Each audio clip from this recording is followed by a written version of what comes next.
welcome to everything you need to know about the University of Cambridge and my new series where I'm going to try and go through every UK university and essentially make a little prospectus for you about each of those universities, but with the added bonus of you guys. If you have any comments, questions, experiences, do please share here and we can create a really cool, hopefully transparent view of each of these wicked providers.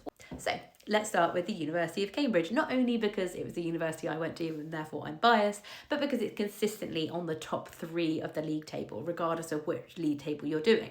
It was opened in 1209, so it was one of the most historic universities in England. It's located, unsurprisingly, in Cambridge. It's not really one university, it's actually made up of 31 colleges, very similar to Oxford, kind of similar to Durham, but I'll explain the differences in the Durham video. Now, each of these 31 university colleges are very different. Peterhouse is one of the oldest colleges of Cambridge and it's also the smallest. It's about 280 students at Peterhouse, going all the way up to Trinity, which is one of the wealthiest, and I think there's about 1,000 students. So amongst those 31 colleges, they're very different in terms of size and indeed location. All of these you can see here are central Cambridge, but you've got others like Girton and Homerton, which are about 20 minutes out. So if you like having a bit more space from like that kind of inner town life, maybe look out there. Across the whole university, there's about 13,000 undergraduates and similarly about 13,000 postgraduates. So you can study your undergrad, which is your 3-year degree after sixth form or after college, and then you can go on to do a master's or a PhD or whatever. The unique thing of Cambridge and indeed Oxford is this thing called a supervision. Most universities you'll learn via big lectures or seminars, which are like smaller lectures, but the supervision experience is very unique to Oxford and Cambridge, whereby you would meet with your director of studies or your DOS as we call them, either one-to-one or one to a small group. And this is the reason the interview is so important to Cambridge and indeed Oxford, because essentially they're auditioning you for this part. Can you enjoy this experience? Can you learn in this style? If not, maybe another university is better for you. It's unsurprisingly really competitive to get into. It's about 20 to 25% success rate, but that does vary depending on the course.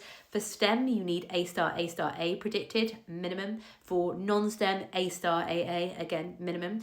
Interestingly, Cambridge and indeed Oxford will never ask for 4 A levels. So when you're kind of on the fence being like, oh, I'm not sure if I should drop my 4th, drop it. Get better grades with your 3 as opposed to take 4, unless it's further maths. But anyway, more on that later.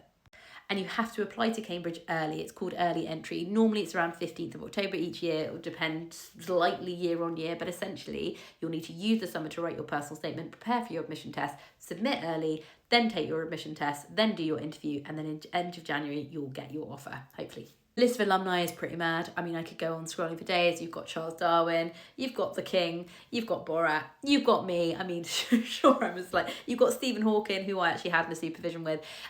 The alumni is mad. I think 120 Nobel Prize winners, and you could be one of them. Other than supervisions, I'd say another distinguishing factor between Cambridge and Oxford, if you are considering between the two, is that Cambridge tend to do courses that are called Tripos courses, which are broad offerings, and it's about encouraging you to start broad and end specific.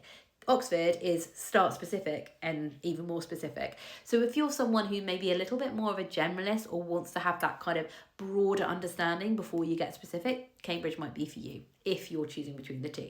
Other unique courses at Cambridge, other than natural sciences, which is that broad science qualification at Cambridge, you've got land economy, which is the kind of applied economic, even further applied economics, somewhere between law and econ, etc.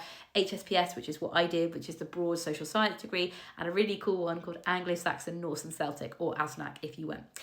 So there we go. That is a bit of an overview of the University of Cambridge. It's a great institution. It looks like Harry Potter. Do not be put off by the weird buildings though. Do have a look if you're someone who aims high, loves studying, and wants the best form of education. And if you've been there, let me know what you think and any advice to get there.